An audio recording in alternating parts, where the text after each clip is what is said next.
Hey, how's it going, everybody? So, here we are in Gemstone Legends. There was a cool change recently where in the lexicon, if you go through, you can now claim you can see in the lower left claimed, you can claim platinum scroll shards for heroes that you have collected. And if you collect heroes from a set, like you can see for the elven priestesses here, you can get tomes from this, and you only need rare heroes to get epic tomes. So I knew this tome update was coming, but I did not know that we were going to get platinum shards for every single hero that we had pulled. And that's true for epics as well. You only get 2 for these versus 5 for the excuse me, I think I said epics. I meant it's true for rares as well. You only get 2 for rare, but you get 5 for epic. And then you get gold scroll shards for all the rest. So I went through and claimed all these. There's no claim all button, so you just got to go through one at a time. You get 25 for any legendary heroes. Unfortunately, there's no benefit for duplicates. So you don't get one if you pulled 5 lurkers, for example. You don't get 125 shards. You just get it for each unique copy. Each unique hero, I guess I should say, that you added to your lexicon. So I thought about waiting for the next summoner event because I've already finished this one.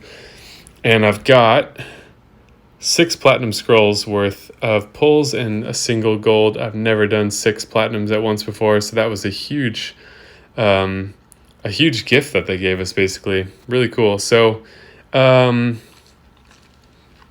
yeah, pretty exciting. So we're going to do our pulls. I want to look real quick at the lexicon and see who I would really like to pull. So I'd really like Lurker. Feel free to skip ahead to the pulls if that's all that you care about, but I want to analyze some of these heroes as well because I think, I don't know, I kind of want to get excited, and I think the discussion could be valuable to people trying to figure out which heroes that they've gotten are good and what they should do with them, etc., etc. So I'd love to pull Lurker because of how well he would combine with Kusai, who lowers resistance, and therefore all of his burn damage ailments can land. I don't know about Nefri probably. So yeah, keep in mind that I am not an expert on these heroes yet, so I might be ignoring some that are actually really good, just because I don't know any better. Zarkon is a really popular one. And again, he works really well with Kusai, who is here because she decreases resistance and vulnerability, so special skills deal more damage. So she's just a really good setup for certain heroes, and one of those is Zarkon. So he would be nice. I don't know as much about Eliani. Let's see. Cyril, I think, is the prize from here in addition to Sophia. He's kind of like a better Gojimir. So he deals damage to one enemy, removes positive status, gains increased speed, so he doesn't ignore any defense like Gojimir does, but he has deals 5% more damage for each living ally, so that's 25% more damage. 100% chance to inflict decreased speed. Whenever using his special ability, if the enemy is not affected by positive statuses, and then 40% chance to use his special ability twice, which would mean that he would remove 2 statuses. So seems like he's really good for just drilling down on one target. And then Sophia's good. She also hits 1, but gives she gains increased defense herself. She does damage based on defense, but the cool part is that she 100% chance to inflict decreased defense on a single enemy for 3 turns. I don't know if it's random or if it's the one that she's hitting, but if it's the one she's hitting, then she's dealing defense down before her hit, and she's gaining increased defense, which makes her more survivable. So those are a couple that I'd be pretty excited about. Xavier, I don't quite understand. It seems like people like him. Even another Maharold would be pretty awesome because he hits super hard. Freya is sort of a beast on Titans or raid bosses because of her stun. So she would be cool. Klaus is one that I would put in my top list. He's awesome. Also pairs well with Kusai. So it looks plain. Deals damage to all enemies based on attack. But yeah, so we're seeing the highest level. But the passive is where it's great. Deals 12% more damage for each negative status affecting an enemy. Deals 45% more damage to enemies with higher current HP. So some people are using I think it's called the Berserker artifact set, which decreases HP in favor of a huge attack buff. So that way you're getting this extra damage. So if you're getting this 45% damage, or if he's just, let's see, targets with higher HP, yeah. So if you're getting that 45% extra damage, and if you have, let's see, Kusai would place, where is she? 3 statuses. 100% chance to inflict poison, but she has a chance to fire twice. So decreased resistance, I don't think, can double up with the poison code, which means you could have 4 ailments on them. And so if Klaus hit after that, that would be 48% more damage plus 45% more damage, which is just crazy. 93% more damage. So those two are an awesome pair, and I would love to be able to use those two together. Sven is also supposed to be good. I forget what synergies he was good in, but he kind of harms himself, but if you use a reviver to bring him back, then he can be putting a lot of damage down. So he's one that you have to be a little bit more careful of the synergy, maybe. Jasper would be cool. Arthur would be cool. Sigil I don't know as much about. I really don't want any duplicates.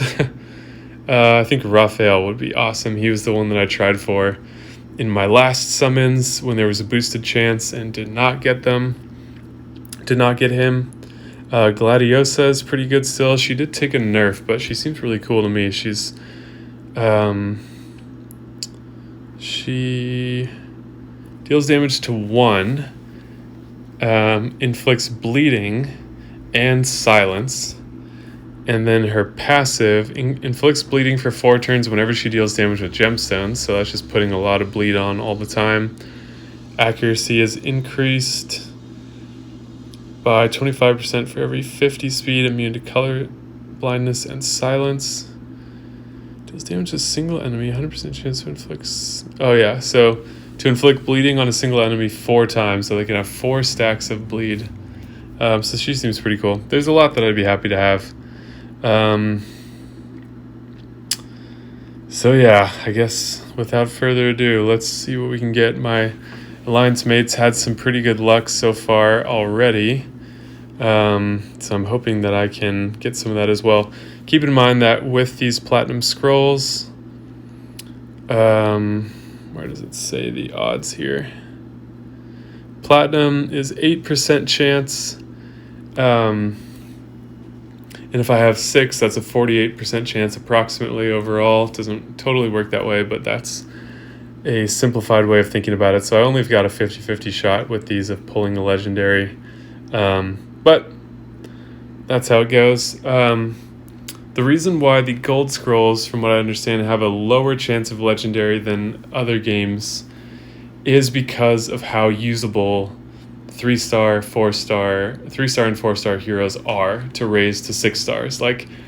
This stuff is still being figured out. This game is not, it's sort of not quite like the Wild West, but what I mean to say is that there's a lot of thought work still to be done for people to find cool synergies. And someone in my alliance just realized oh, you don't need Freya for Titans for the stun. You can use,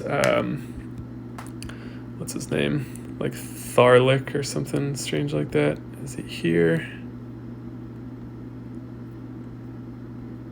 No, is he here? Yes. So this guy, you can see once you fully level him up, which is only using rare duplicates, which is not too hard, 100% chance to inflict stun on a single enemy for 3 turns. So, boom, you got a 3-turn stun just like Freya with a rare hero. So he's easy to get, and I overlooked him. but there are still really great heroes to be found in here, so I think that's the justification for the lower summoning odds. And this guy, 100% chance to inflict stun on a single enemy for 6 turns. He does inflict decreased speed and decreased defense on himself, but you can use a potion to clear that, or you can use a hero that casts immunity, which you can even do in the same color as him, purple, with Richard. So, or Tessix is an epic version. Richard is only a rare hero. So let's find Richard real quick. I forget where he is. Maybe here. Yeah. So, and you can even boost him up to being closer to Guinevere's heal, which is pretty impressive. So it restores 19% of target's max HP to all allies, grants immunity for 3 turns. So there's a lot of great combinations waiting to be found, and that's an exciting part about where the game is at still. So let's get into the polls here. Okay, here we go. So we've seen who we'd like. Let's start with the gold one first. Oh, cross your fingers, everybody. This is a low chance of anything but a rare. All right, Ursula. I've even seen people take her to 6 stars. Okay, 6 platinum shards. That's great. I think I'm not the only one who feels nervous before these, because you like really want a legendary. All right, epic. Yorgala grants protective shield based on 80% of target's max HP to an ally for 2 turns. So this could be an interesting synergy with a taunt hero, where you just boost their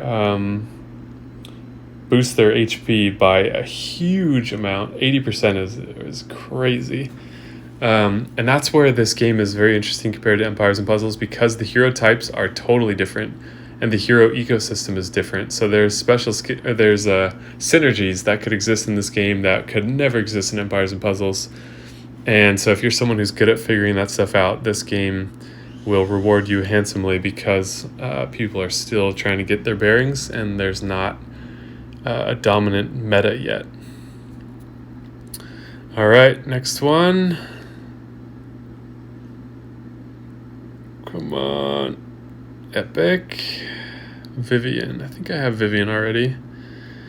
Deals damage to a single enemy based on attack. 100% chance to inflict mana leech. Yeah, I think we looked at her last time. She kind of like marks a hero for death by taking all of their mana and life slowly while dealing damage. All right, next up, 4 more. Yes! Sophia! Yes! Awesome. And she's in red, which is a color that I'm not super strong in. I'm just so happy it wasn't a duplicate. I got 2 Dobrinkas. I think that's how you say her name. And she's not a bad hero at all, but I was just like, come on, I want some variety. You know, I'm not going to use both of her on one team, so it's sort of a wasted legendary. Gains increased defense for 3 turns, and I have a synergy that I'm really excited to try out with this hero that I think I'll save for another video. Gains increased defense for 3 turns. 100% chance to inflict decreased defense on a single enemy for 3 turns. Deals damage to a single enemy based on her defense.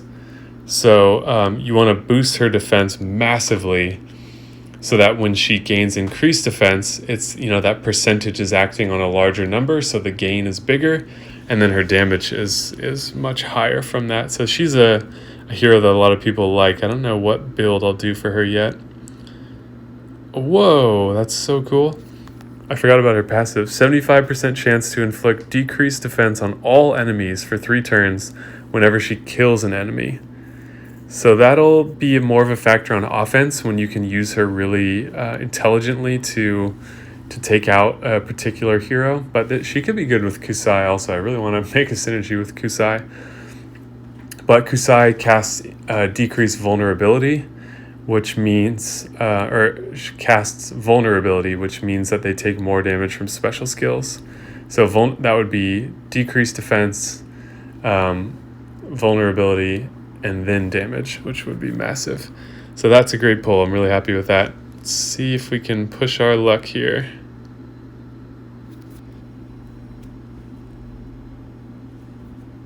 I thought it was blue. I was like, what? A Jacinta. Deals damage to a single enemy based on attack. 100% chance to inflict heal block, which is a really good ailment actually, because you get 0 healing. 100% chance to inflict curse on a single enemy. For 4 turns, curse removes positive statuses, so that's pretty debilitating. Accuracy increased by 5 for every 10, crit rate, speed increased by 20, and she's a resistance leader in the guild. Very fast speed and great mana gain. Sometimes these passives, we can't see the hero level up abilities from the screen. All right, 2 more. Gotta be happy with the 1 legendary already. Would love another, but who wouldn't, right? Deals damage to all enemies based on max HP. Oh, not current HP, but max HP. That's a good distinction. 100% chance to inflict curse on all enemies for 3 turns. So if you have a buff-heavy team, she could be a good counter for it. Removes 1 positive status. So she removes 1 from all immediately, and then curse removes 1 each turn after that. So that's pretty good. And can match gemstones 4 times. That's pretty great.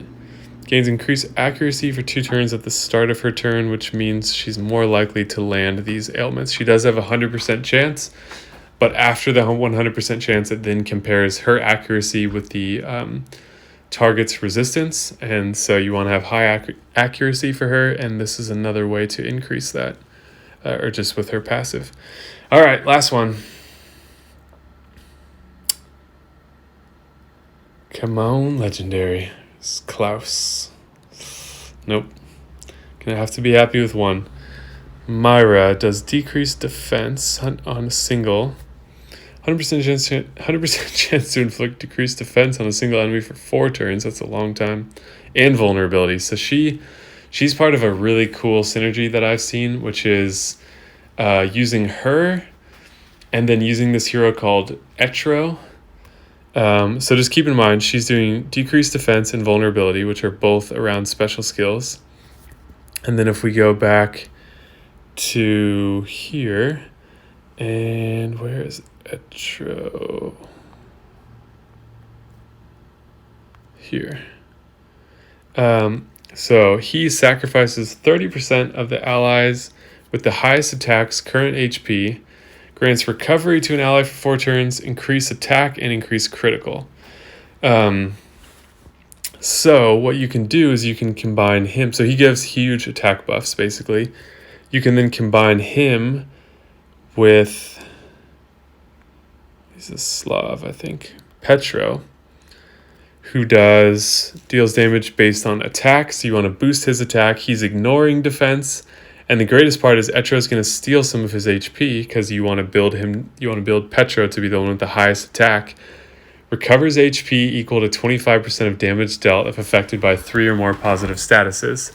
And Etro puts on 3 statuses. So you do Myra first for decreased defense vulnerability, Etro for the huge buffs on Petro, and then Petro for a massive hit on that single target. So you can take out the biggest threat, and then he's going to heal himself for the damage he lost. So it's just a really cool synergy, and that's what I mean, where there's a lot of these things waiting to be discovered. So if you are someone with a strategic and clever mind for figuring these things out, come check out the game, see what you can find. It's at that early stage where the early adopters are the ones who get the most out of it and will rise to the highest level. So it's totally worth checking out. Don't miss the opportunity as it gets more popular to be behind everyone else. So in the description of this video is a download link for Gemstone Legends in addition to a promo code. You're going to download the game, complete the tutorial, enter the promo code in the global chat at the bottom of the screen. And it is #Spock_2021 hashtag. You're immediately going to get some free stuff in the game, a pretty good starter bonus if you ask me. including Elidor, who is an epic 4-star green healer, who's a great healer, heals everyone. You're going to get some gold scrolls, some gems, some coins, and then you'll also be entered into these beginner events in your first week where you can get another guaranteed epic hero, Soliana, who hits everyone and does burn damage twice, I think, or for 2 turns. I can't remember. I'll put the card on the screen so you can see what she does, but she's a great epic hero, and that'll be a guarantee. You'll also get a full set of 5-star legendary artifacts or equipment from the caster set, which boosts the mana gain of your heroes, which is a great set to have. And legendary stuff is hard to come by unless you're in a really strong guild. So that's a good starter. And then also you'll get a platinum scroll where you can either get a guaranteed epic hero or a good chance at a legendary hero, the highest chance for a legendary that I've ever seen in any of the games like this that I've played. So check that out. Let me know what you think. If you find any cool synergies, please share this with me on my videos. I'm eager to figure out more myself. And then I'll share the synergy in the future that I'm going to do with Sophia now that I have her. So thank you guys so much for watching.